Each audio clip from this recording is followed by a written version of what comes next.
Hi, everybody. Welcome. I don't know how I'm even calling this, but welcome to Juliet Fajardo Space. I'm super excited. Oh, hold on. I'm having so many computer issues today. Uh, I'm doing it. Oh, my goodness. Where is this? Now I have three times my voice everywhere. Oh, my goodness. I'm going to close all of these windows. My bad. My bad. I'm here. I'm here. Welcome, everybody. I'm doing a series about portfolios.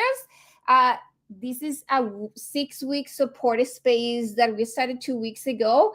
And what I love the most is always bringing guest speakers for them to share their knowledge. And I'm bringing tons. I'm bringing tons. Like in 6 weeks, I'm going to be talking like with 14 people in total. So the main idea is to have as many diverse voices as we can from different aspects, from different spaces, so everybody gets to learn a little bit. If you're joining us from YouTube, if you're joining us from LinkedIn, or you find us because ADPList, make sure that you put your questions on the comments. We will go through those at the end. Okay.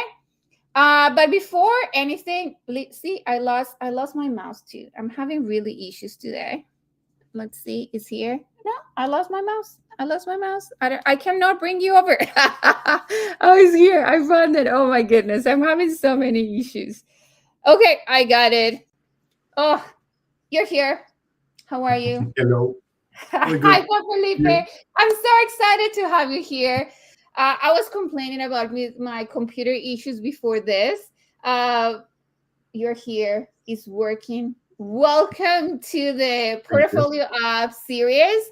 I'm super excited about this because I feel like it's one of the topics that most people talk about is like, how do I make my portfolio stand up? How do everybody know that I'm unique and there's no one else like me? And that's what you're helping us today with. Yeah, I hope so. I got a presentation about it. Okay, let's do it. But again, if you want to know more about the events and what is happening, make sure that you go to my LinkedIn. So just look for Juliet Fajardo. You will see all the events that are coming up this week.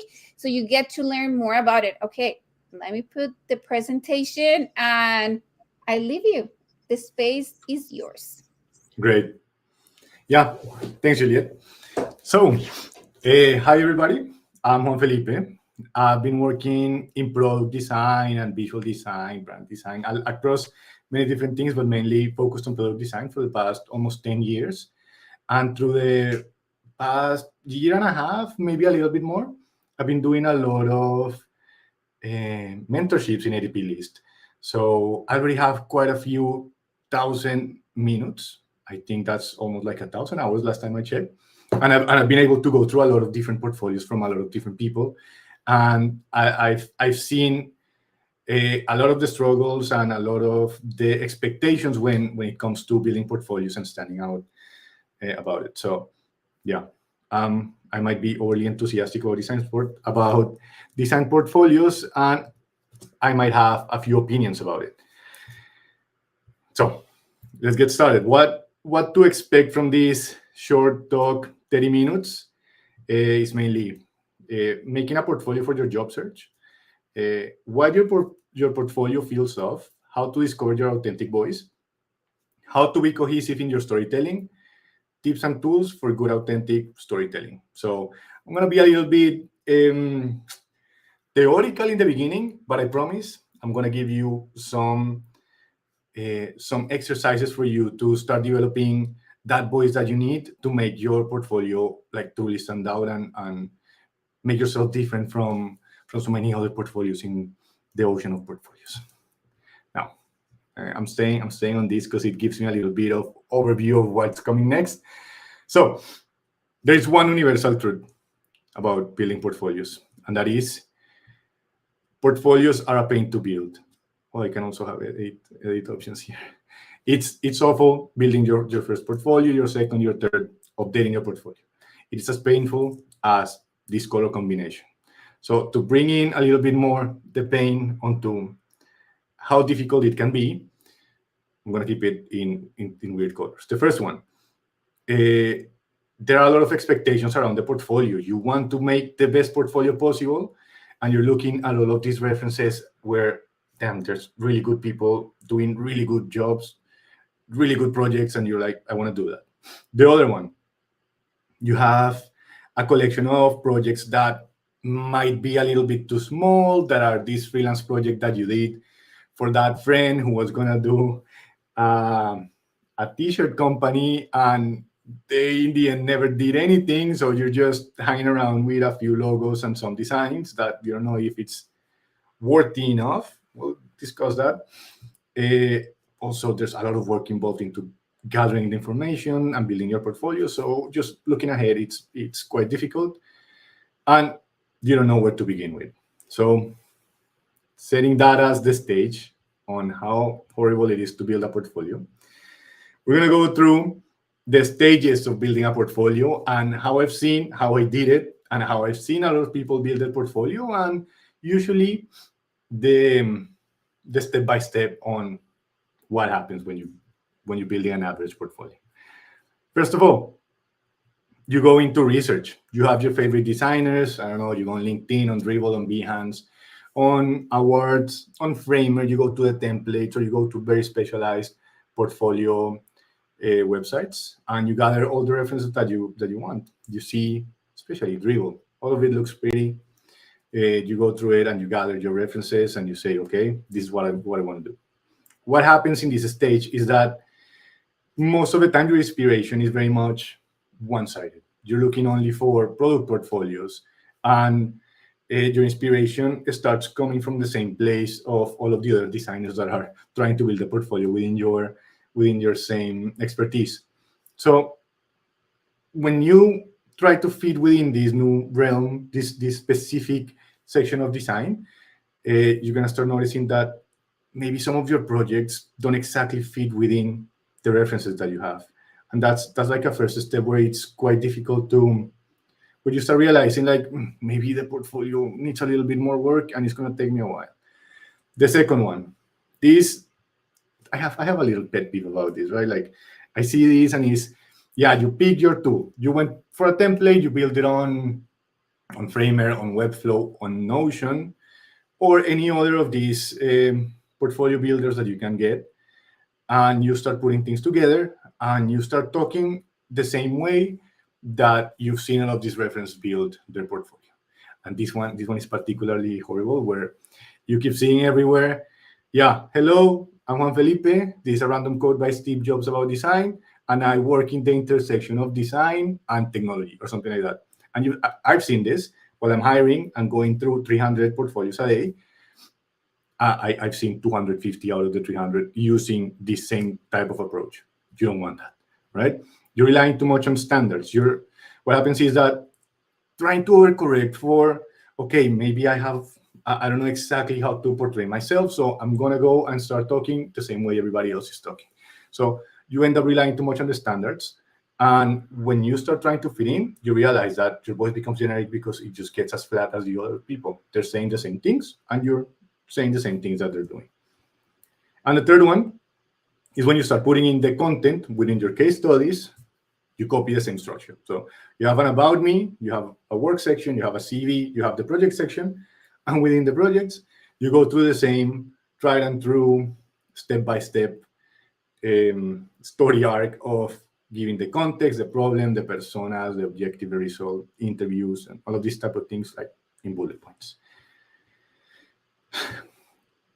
In the end, you're not telling a story. You're rehashing whatever you've seen from your references and trying to copy the frameworks from other designers that most likely or probably have worked very well for them. And you're trying to fit your skills, your personality, and your approach to design within a framework that doesn't entirely belong to you, right? And once you start seeing this and that you don't fit, is where you grow unsatisfied with the work that you're doing and the portfolio that you're building. So you're competing, in the end, you end up competing within the same realm of every other designer and their grandma and their dog, and all of them in product design.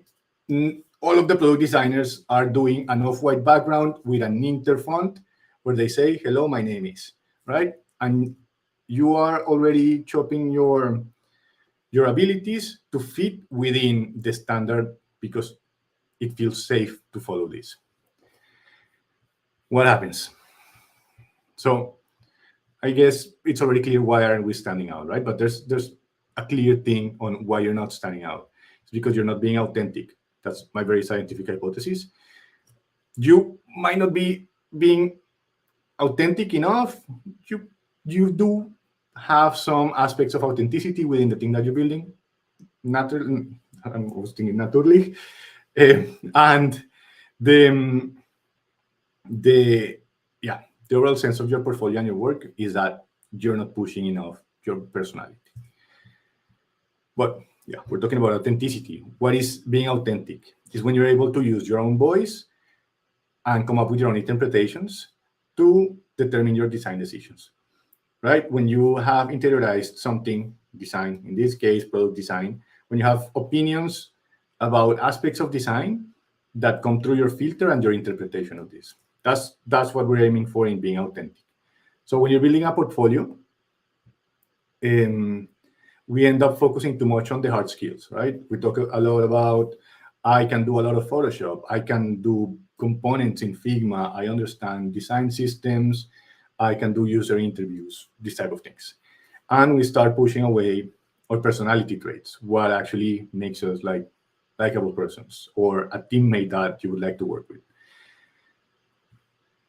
By focusing so much on these skills, the personality traits that we leave on the side remain unsurfaced, and it kind of proves to be a mistake because these personality traits are what inform the decision of a hiring manager. I'm not gonna be hiring somebody only on their skills. I also want to see how they develop within a team. I also want to know how do they react to feedback, how do they work under pressure. These type of things are linked to personality rather to hard skills. And this one is debatable. I know it sounds kind of too easy too good to be true. Authenticity can win over any fancy CV or expensive portfolio. Why? Because of the personality traits that I just mentioned. Because sometimes you would prefer hiring somebody with not a huge amount of experience, because they seem to be more flexible in the way that they approach the workflow that you're in, rather than somebody that proves to be very a super talented designer that is not as flexible as you would expect. Authenticity is what starts unlocking your voice and style. Through being authentic is how you end up. Authenticity is what lets you say the things through your personality. And I know you gotta hear me out, because you might be already thinking like this could easily be just a LinkedIn post and we're done, right? So I'm gonna give you, after this, I'm already a bit into the theoretical side, but I'm gonna give you some exercises that you can try at home, and you can start using it to start unlocking some aspects of your portfolio. So let's get started with this. Authenticity is something that needs to be discovered, right? Like it's something that needs to be trained. It's something that needs to be unraveled so that you can start applying it on your design. And I think a very good exercise is to pick your favorite case study. One that you have already developed, one that you have in mind that you want to start writing about, and start writing it down. When you write it down, you start putting ideas on paper and you start finding connections that weren't there before. So by doing that, you can start getting a glimpse of things. Now, what happens with these case studies? A lot of the case studies that I've seen, they follow the previously mentioned structure of a bullet points of the context, the problem, the objectives, this type of thing. And they end up looking exactly like a recipe. The ones you see that have just a list of ingredients, and you go one by one, you collect them, you have your ingredients, you can just put everything in the cooking pot and you're done. And they look exactly the same, right? On the left, you have a sancocho recipe. I'll show you what a sancocho is later. but you have the list of ingredients, right? And in the case study, it goes the title, the problem, the list of personas, the chart of the user interview results, the prototype, so on and so on. All of these things seem to be disconnected, but they go through the structure. Now, this is biblically accurate sancocho. This is from Colombia. If you haven't seen it, it's great stuff. And I bring it in because it has that authenticity of not looking how you expect it to look.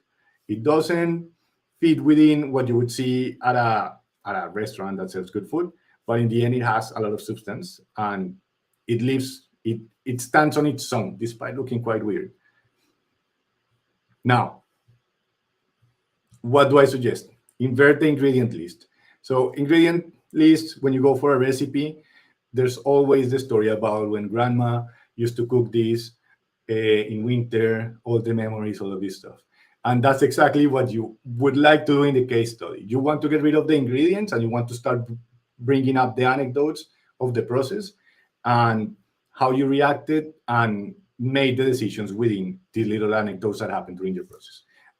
The list of ingredients, it's a good standard, but it's not what brings out your personality and your authenticity and what you want to say, and it won't connect as well with the rest of the things when you're telling a story. So what do you do when you're writing that case study? Make sure to highlight a personal take. I want to hear your interpretations of each of the details. I want to see, why did you go for a card with a color on this tag element? Why are you using an icon instead of a picture? Those type of small decisions are what let you tell a story that is more appealing, a story that at least shows how did you react under a certain situation. And this one, I think, could be quite useful for some people. And this is just a list of 9 random questions, like very pointed, very specific, that will spark a conversation. You want to have that little rhythm of that cadence of you're just having a conversation and discussing ideas with somebody else when you're writing a case study. When somebody else is reading a case study, you want to be on the same level rather than sounding like a brick when you talk about design, right? So if you're a visual designer, how did you construct this particular asset? Let me know. Why did you pick that radius or that background color? If you didn't deliver the project on time, why did it happen? How would you do it differently? If you like typography, why did you go against Inter as a choice and you went for something different than Inter? If you like video games, why did you make the UI? Did you make the UI use an affordance from an FPS? This type of super specific questions help you also bring out the ideas that add flavor to the story. And this one, I think it might be the second thing that I see the most is the double diamond. What happens is that design doesn't happen on that iteration and research and bringing it back and delivering. No, the design happens after it's filtered through you, right? All the data, all the information can only be applied when you work as a filter for the design. So design occurs through you, not through the double diamond approach. The interesting stuff happens when you're the one interpreting it. Now, we've already unlocked authenticity. At least we've done some work and we started to extract things that we like, right? Sometimes it's hard to figure out that you're actually proficient at, I don't know, font picking or layout. You have to write it down, you have to test it out, where you realize that there's affinity for these elements within the design. So you have unlocked authenticity, and that's the first step towards good storytelling. I'll tell you why in a minute.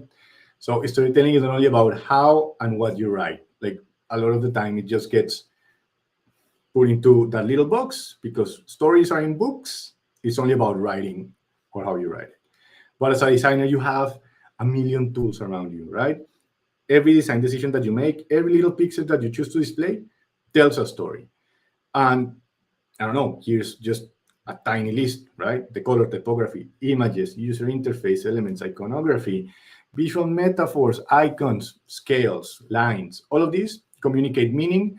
And particularly as a designer, you have a a huge amount of resources for you to start connecting your affinities with the story that you want to tell and start creating something cohesive. We're going to go in a minute into that. What happens with storytelling is that we rely too much on, particularly in storytelling for portfolios, is that we rely too much on what the process is about. We tell the process. We go, first we did research, then we tried ideas, then we did a prototype, then we deliver, right? But everybody that works within this, and the designer, the hiring manager that is looking at your portfolio, knows this by memory. And by telling the story that everybody's telling all the time through all portfolios, you're just changing the characters and redoing the same story. And you're not standing out in that sense, right? So things to avoid while you're writing your case studies, and the way you present yourself on your portfolio, on the about section, on your landing page, is to avoid irrelevant buzzwords, avoid the bullet points of the step-by-steps. Please, ChatGPT, it doesn't add anything, right? If you didn't take the time on developing it yourself, why would you expect that somebody is going to be interested in reading it, right? Sounding overconfident, using like very big words that don't exactly land well when you are reading them, using popular templates without making valuable changes, and using, for example, popular icon packs, or also using overused fonts. That's already like my beef. Now, if you take all of these elements and you put them through yourself, being you a filter, you're gonna start seeking for a conversational tone. You're gonna look for personal conclusions rather than the very general outcomes for the business, which is useful. But there has to be a personal touch to the discoveries that you make to the case study. It's nice to talk about overcoming mistakes, about being casual in explaining these things. When you buy a template or any free template that you're going to use, make sure to edit it and make it your own. And if you have the skills, it's always nice to see custom iconography. These little elements, the little design resources will start adding up and will start connecting with the affinities that you've discovered before, the things that make you authentic on the way that you're speaking.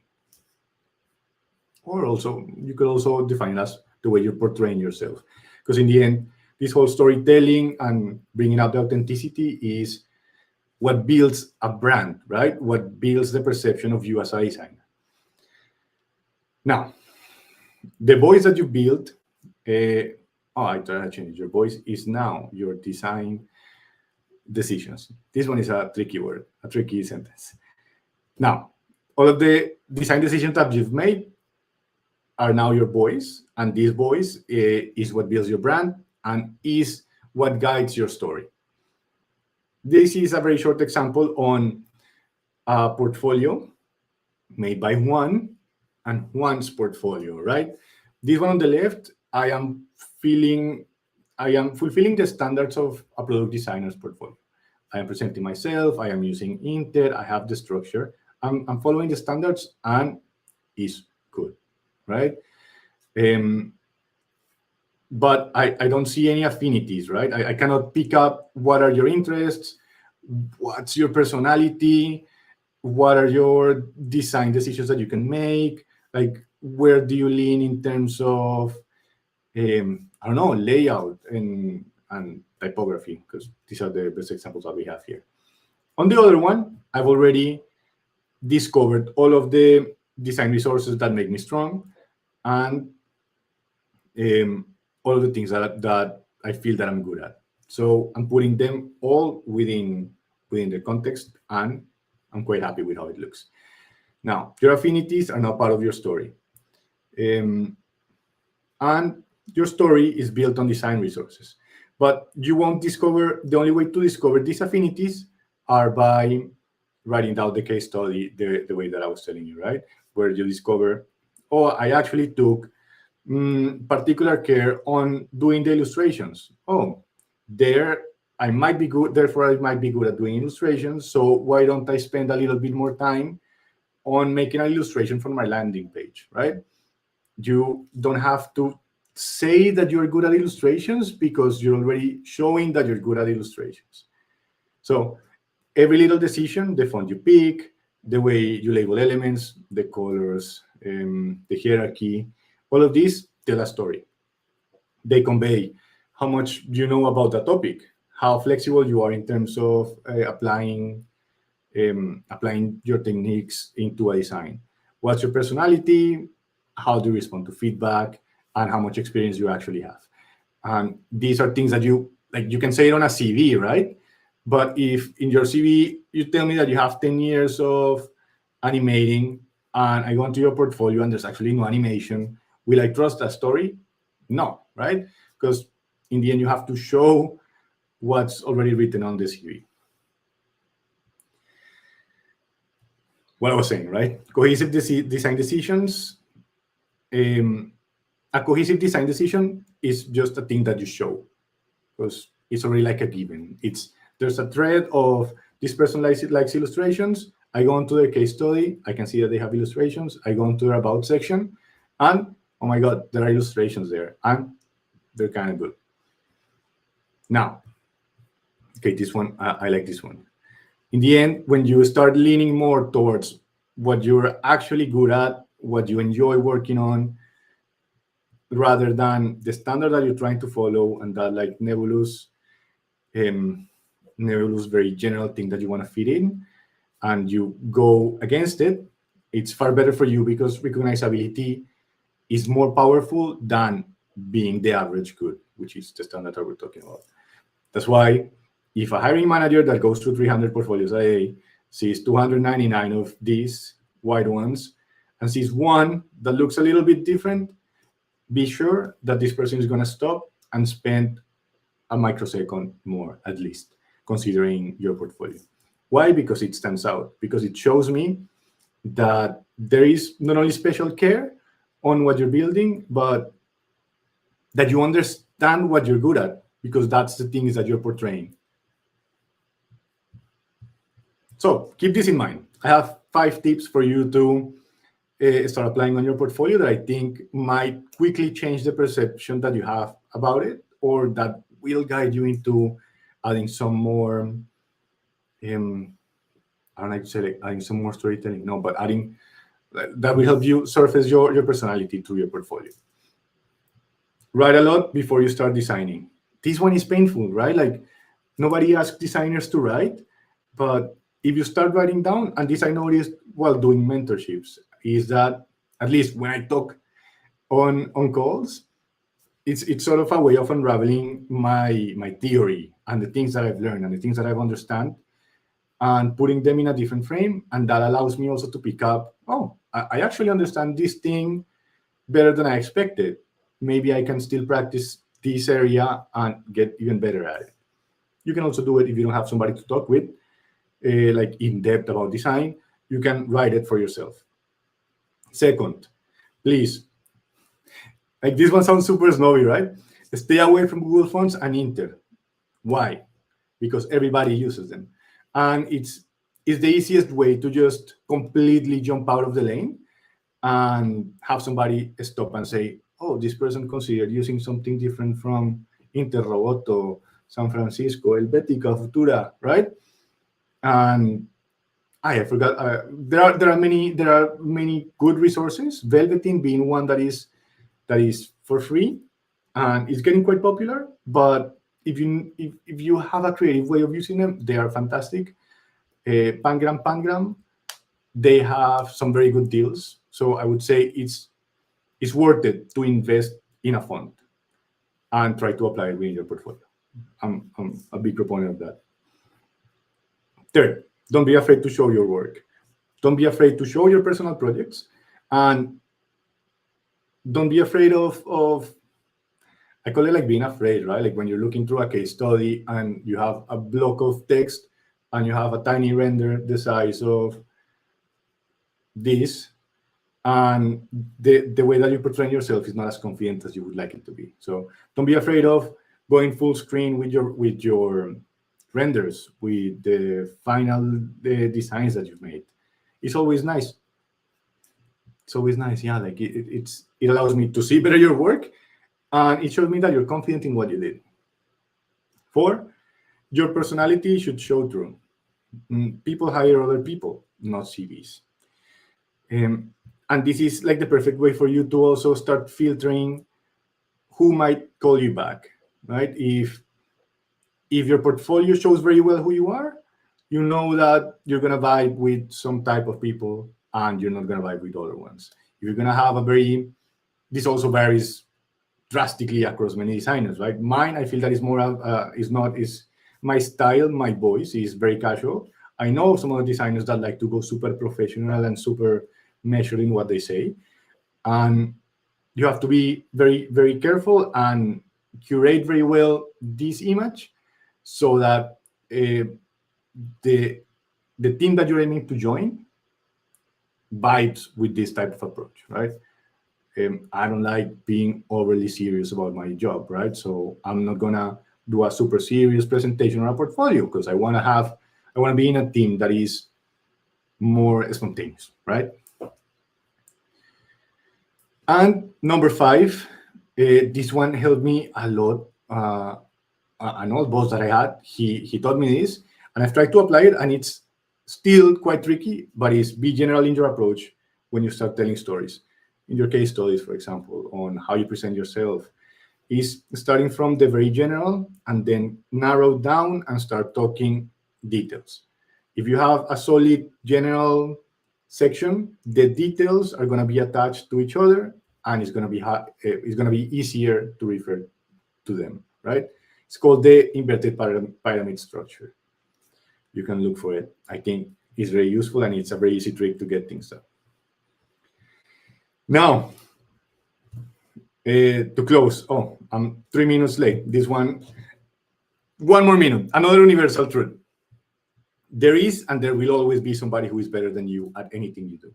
And I think this is also what blocks creatively a lot of the work that you do in your portfolio. Imagining that, I don't know, in my case, this Tobias van Schneider that has sent logos to Mars and now has a thing with NASA. Like, I would love to do that type of work. Will I ever do it? Probably not. But I'm not worried about being like him. I'm more worried about the things that I can do.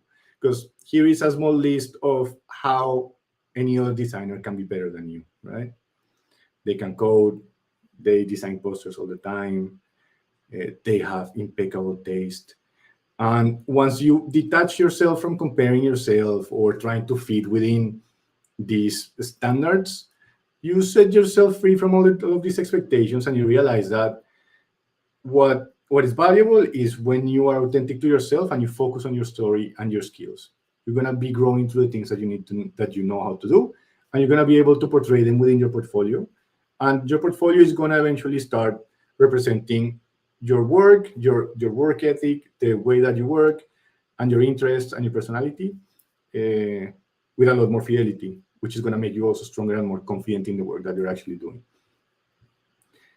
And it's also important to know that there are some more real world type of things on how hiring decisions are made.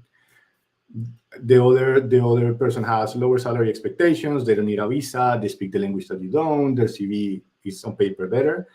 But in the end, if you're able to portray your personality, in the end, what happens is the hiring manager might actually go for the person that they feel that they're going to have a better connection within the team. So you gotta be confident at portraying yourself as a teammate, as a designer that works within the team and that works a certain way is going to eventually work out for you. People hire other people. So try to show yourself as you are and be sure to surface your skills and communicate the things that you're actually passionate about and that you're good at. Yeah, I think that's the whole talk. If you want to access this presentation again, and if you want to see some other references of some portfolios that I really like, I need to curate it a little bit more. You can scan the QR code. I think I have like over 30 references. And it will also be easier for you to access the exercises that I got. Those are my links. Love it. Yes. That was one of the first questions Orlando was asking where they can find the presentation. So this is really good. Thank you so much. For people, again, if you are in YouTube or in LinkedIn, make sure that you are putting down your questions and we will start going through those. I will leave this here for a second more to make sure that people can scan it. Thank you so much. Love it. And I feel like when you were showing the different visuals between like the cookie cutter one and the one that is different, it makes a lot of different, and it will makes a lot of different when people and hiring recruiters managers is going through them and see the difference. I have some questions here Nice. while people is writing those, or I can go, let's see if I can go through the questions that people have already here.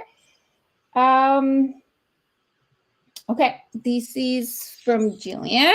What are the funds websites you mentioned? But like, Yeah, the my favorite one. I bought one of their packs a few years ago, and now they have like 100 more fonts for the same price. It's called Pangram, and they have a huge selection from serif fonts to slabs to handwritten. I really like all of them. And the other one is Velveteen with V and with a Y. Velveteen, dot fr, I think they're French, and they do like, I think it's labeled like open source fonts. So if you click into one, there's gonna be a bigger nerd who has done already a variation of this font. So you can go like through a tree of variations. Those are really cool. nice, thank you. I'm going to, okay, Orlando just put another one. So, when designing your portfolio, how do you incorporate accessibility in your process? Yeah, the accessibility thing is something that gets gets difficult in making your own personal design decisions. I guess you're gonna have to, yeah, you have to assess which one makes sense for you. Maybe as a visual experimental designer, these type of things are not as relevant for you. But if you're a product designer and you want to make all of these things clear and also like reflect your skills within the portfolio that you're building, I've been following A11Y. I know that they have like really good resources. I think that's how you pronounce it. Yes. Um, and over like, it's still quite new to me in terms of how to integrate it, because I use Webflow for my portfolio. And I know that they have already like some preset um, accessibility methods, but deeper than that, would have to refer to A11Y. And I feel like with everything that you were saying, and this is something that I wanted to question and I wanted to mention, is sometimes people is showing all of this as they have seen it in other portfolios. So, oh, I imagine that I have to show accessibility. But my question will always come back as like, did you do any accessibility, or is just adding like a thing that you have Yeah. seen in other places? And how was the process about, and why did you integrate it? And it shouldn't be, it's like, oh, everybody has accessibility, so I put it on. I feel Yeah. like this not doesn't cut it anymore. Like, as you as a designer should have a why and the how you are integrated in this, in your case study or not. Mhm. um Maybe this is not, I didn't even ask you a question, but yes. Okay, here another one for Jillian. What if you want your portfolio to be minimalistic? Is this still possible for it to stand out? Yeah. Like I feel also that stand out, also because I use the a screaming color on all of my stuff, right? But the yeah, the way to stand out is not only about like what colors you put together, but there's, if it's minimalistic and you're gonna rely specifically on, I don't know, maybe small iconography or only typography, make sure that these minimalistic decisions that you make, all of these resources that you've implemented into your design, speak about you and speak about the rest of your skills. How to put it? If only gonna use, if it's only gonna be black and white, make sure that the font that you're using is truly distinctive from all of the other portfolios that are minimalistic that only use black and white, or have an animation that stands out, or have an interaction that happens in a different way than some others. There are quite a bunch of layers to it, but you only need like one aha moment, right? Like the very first impression, or one moment where everything makes sense on how you portray your projects and your design work is all you need to capture, or at least a hiring manager to say, okay, I'm interested on this. And I was going to say, like, again, I feel like we as a designers get judged right away when they go into our portfolio. Is like, is this person a designer or not? So Yes. it's like about spacing, hierarchy, how you're using the space or not. Like all of this, it goes in consideration, not just about like, again, Yeah, the font and everything. Like absolutely everything has to be intentional. And I feel like sometimes it's just so easy to forget that our portfolio is one of what most important case study when presenting our work, because yeah. everybody's going to see it. um, so it's like how we be representing our design process, who we are as a designer, as a person in our portfolio as a case study is really powerful. Because Mhm. sometimes it's just, oh, let's just do a portfolio because I have to put all my work. It's like, well, that's not intention, and it doesn't reflect who you are and your process. There is a question. I feel like this wasn't a question, but I'm going to ask it. Is from Vivek. I worry that being 100% authentic might challenge the perception of professionalism. Mhm. What do we think about this? Yeah, um, that one that one is quite challenging. I agree, because yeah, sometimes you just want to go with crayons and do whatever you want to do. So there might be some requirement to adapt to certain aspects of who you're trying to appeal to, right?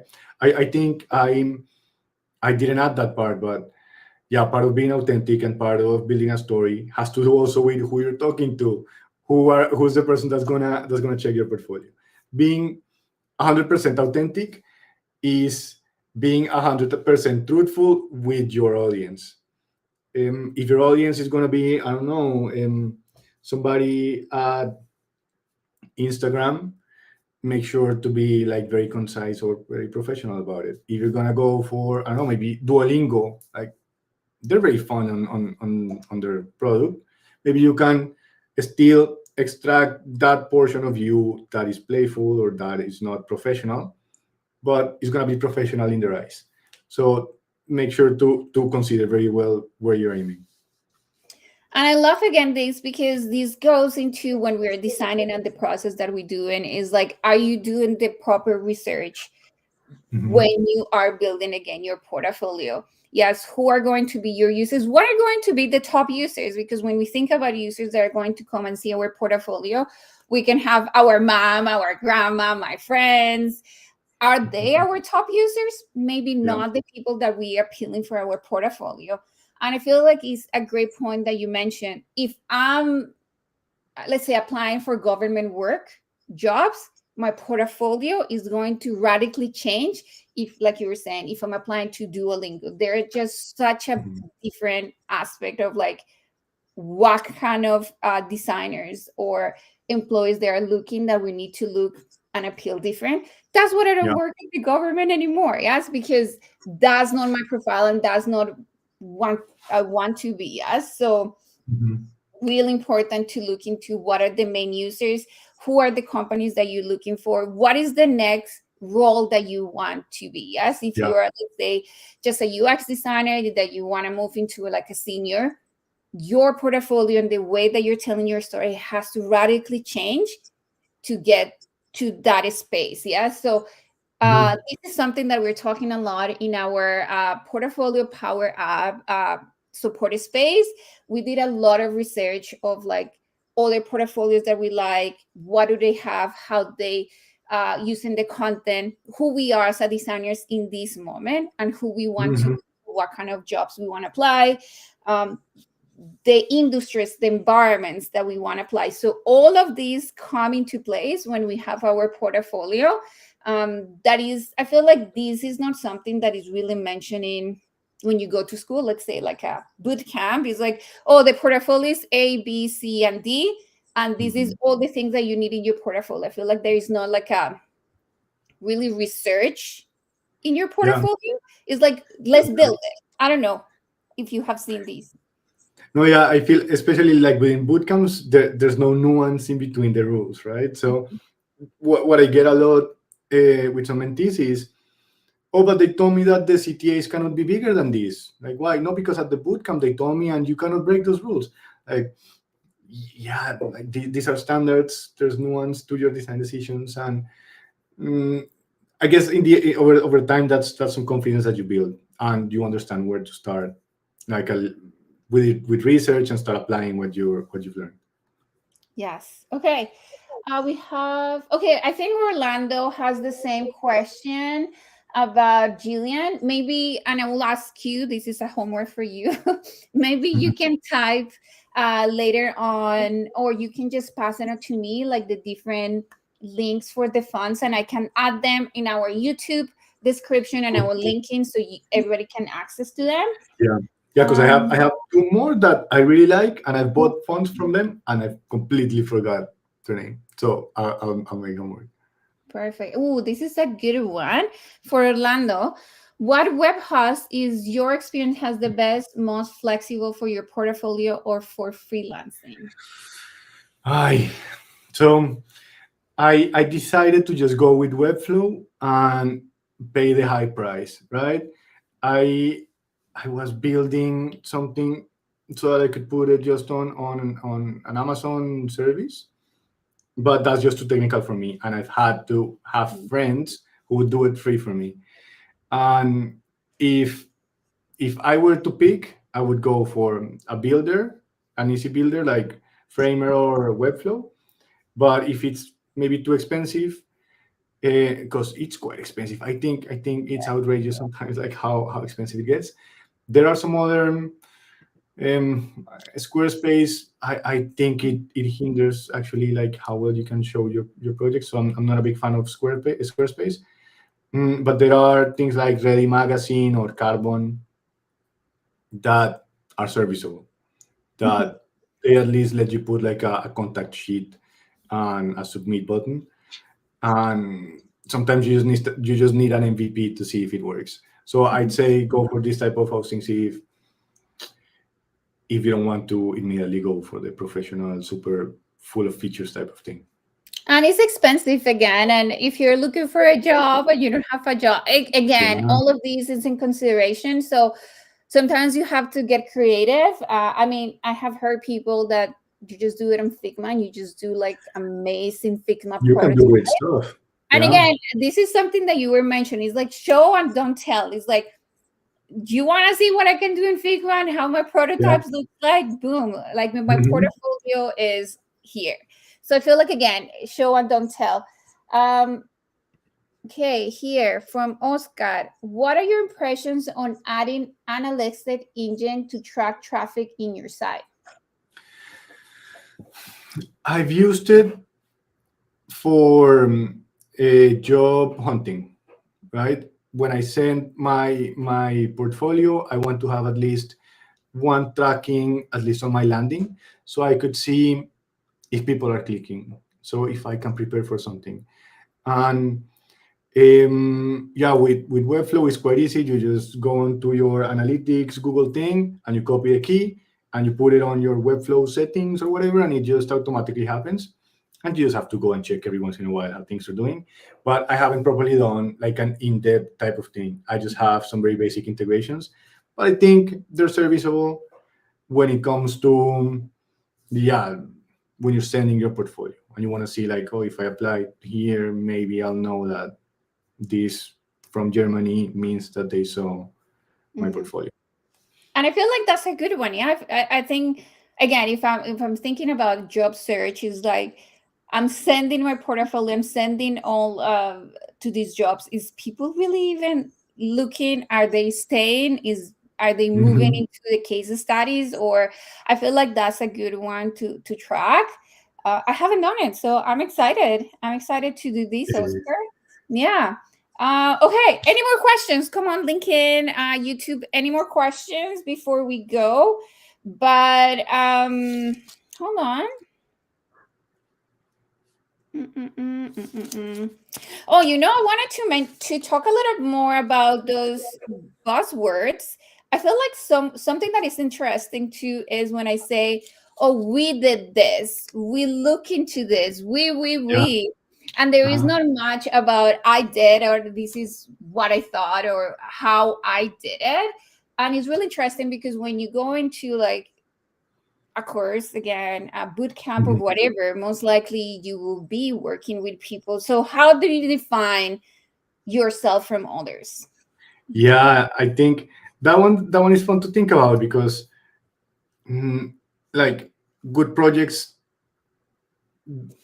how to put it, like big projects are not made by one people, right? By Mhm. one person. There's a bunch of people around it. And when you talk about it in the case study, I like to talk about like saying that I was within a team and my teammates did this and did that. When you start talking about we did, it means that probably somebody else took a decision for you. Like most likely it was your boss that told you, no, but I want you to do it this way. And um, in terms of the storytelling, it also might reflect in that way. When you start saying, I decided to push against this, or I decided to put the button that way, at least that's like the design decisions that I was um, nailing on about that.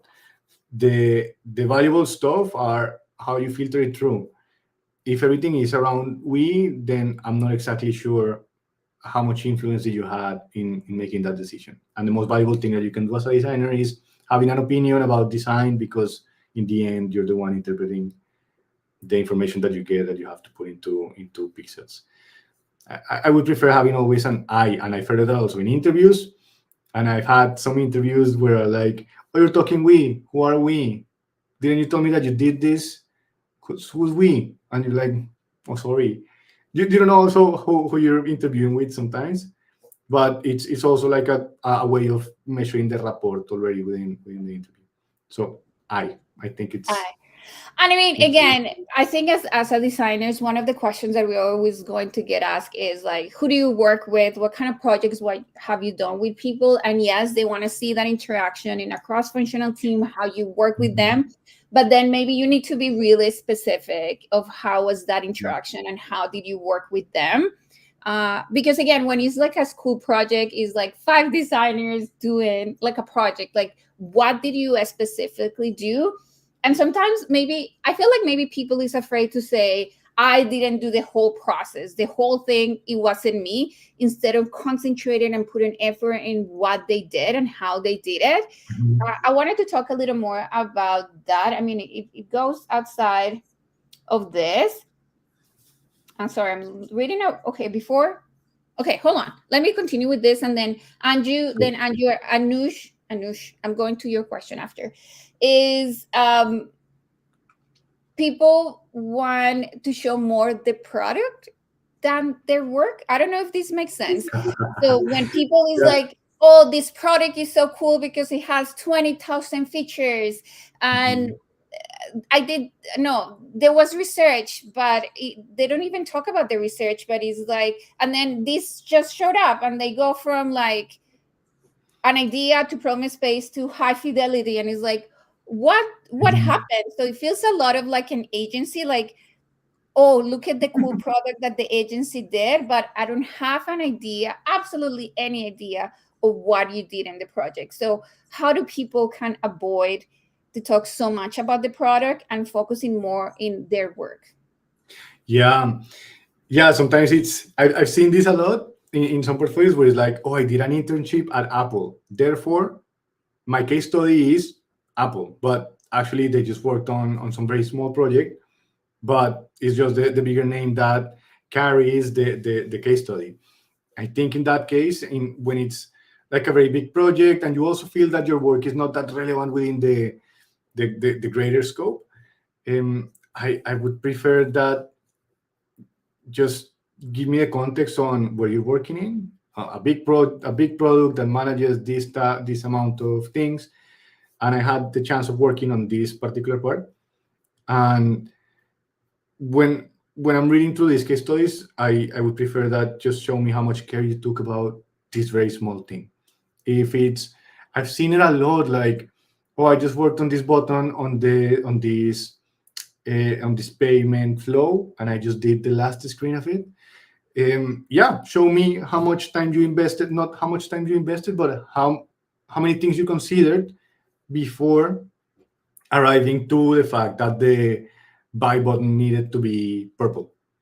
Or there are many tiny decisions that you can argue that there's a story there. It doesn't matter like how impactful it was, because also there's this, oh, I'm looking for some project managers that go and check your portfolio and they tell you, but what was the impact in numbers? So just be careful of just telling all of the details. There's I think there's some love in that precision, in investing time on just saying, yeah, the font was this big and this was the spacing between the headline and the paragraph, and it was in this amount of devices. Just extending a little on the scope doesn't matter like how small were your decisions. It makes it look like there was care within, and that's more valuable than just the flex of the big product. And again, I feel like it's a lot about the storytelling. If you think that it was not impactful and it was not interesting, well, that's what the Definitely. other side are going to see. Yeah. So I feel like it's how do you tell the story and how impactful it is and how important and how much work you put on is based on what you said or not. Mhm. Um, Here, last question from Anush. Do you present the same study in interviews, which was shared in a portfolio early? It is normal to have a separate one from presenting. Ooh, I like these ones. Yeah.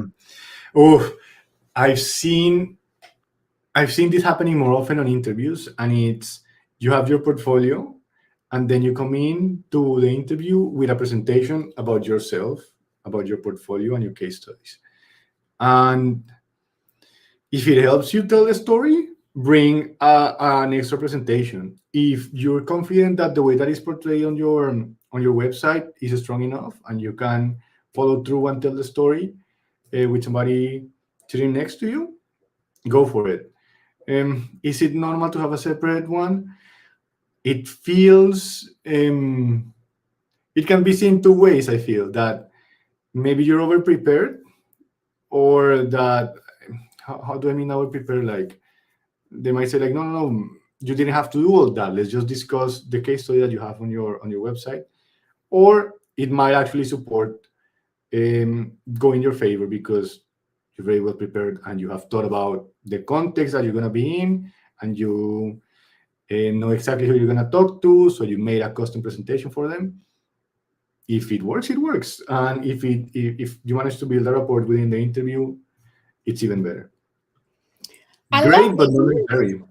Yeah, I mean, I honestly, I always recommend to have a different one. And I think me personally, this is me. Personally, my portfolio will be more like a macro view of my work. If I'm applying for a job, it will be different from what you may see in my portfolio on the website, mostly because I will be applying for different jobs that they are looking for different requirements or looking for different skills, and I want to appeal to those skills. So the Mhm. same way that you do to like a resume, when you have the job description and the resume and you do the best to match it, I'm doing the same idea with a portfolio deck, that you Yeah, cannot do that for your portfolio website. Yes, you yeah, cannot do 10,000 different portfolio websites, but you could replicate as many times a resume. So a portfolio deck is kind of the same idea. And when, let's say that if I send this portfolio deck for the job application, my portfolio presentation is going to be a presentation. I feel like that's a big difference, Yeah. because the portfolio deck is going to be, let's say, a little more dense and a little bit more of text, because I'm not there to explain Yeah, what you consume exactly. it differently. Yes. So I feel like, again, I feel like this is an important part that you were saying at the beginning, is show instead of tell, like how you showing that you can do something. This is it. I feel like, again, question. Orlando, do you have a question? Are you typing it?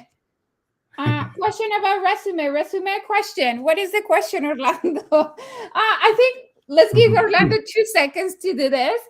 But meanwhile, okay, so I was mentioning at the beginning, we have a lot of guest speakers happening this week. We have Raluca on Thursday at 8 a.m. PST. She is going to be showing us her career trajectory and how everything that she has acquired during her life has helped her to build um, her portfolio and her build her like what she wants to do and how she wants to do it.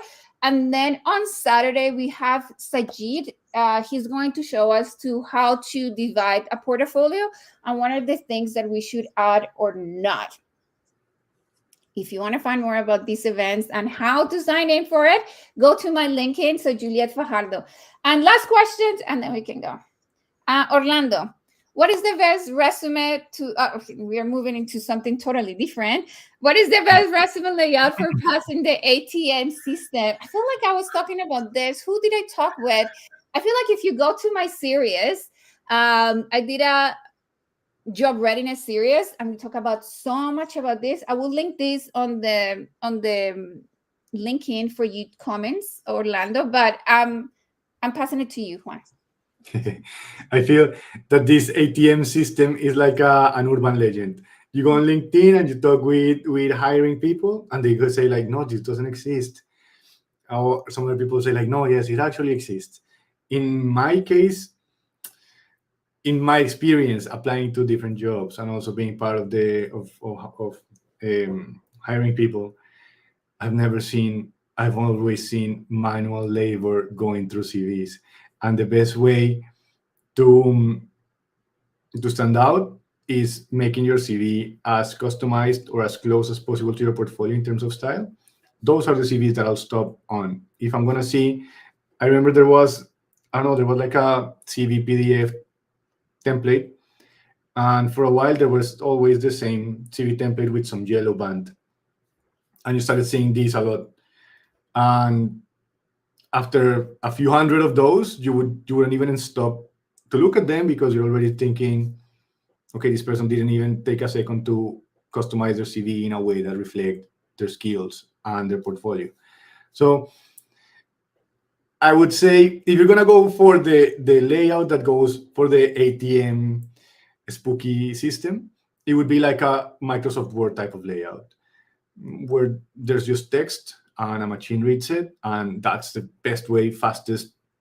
Just Arial, I don't know, even Times New Roman might be the preferred font. But in my experience, the resumes where you stop and you actually look at those, because most of the time is manual labor, are the ones that you've shown some love to, that you've made sure to have good hierarchy of information, that there are some specific branding aspects of your portfolio reflected in your CV, and those are the ones that stand out. Again, if you want to stand out, try to at least be authentic with what you are building. Yeah, this is a hard one, but again, I just put two videos. Oh, I feel like I didn't press enter for this one. We went over this through summer with two recruiters about resumes and LinkedIn profiles, so I feel like it was going to be super useful. Juan, thank you so much.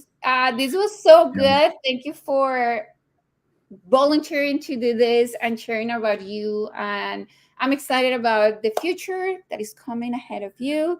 And again, everybody, thank you so much. And see you all on Thursday. Thursdays, I Thank was you for next. having me. Thank you. Bye, everybody.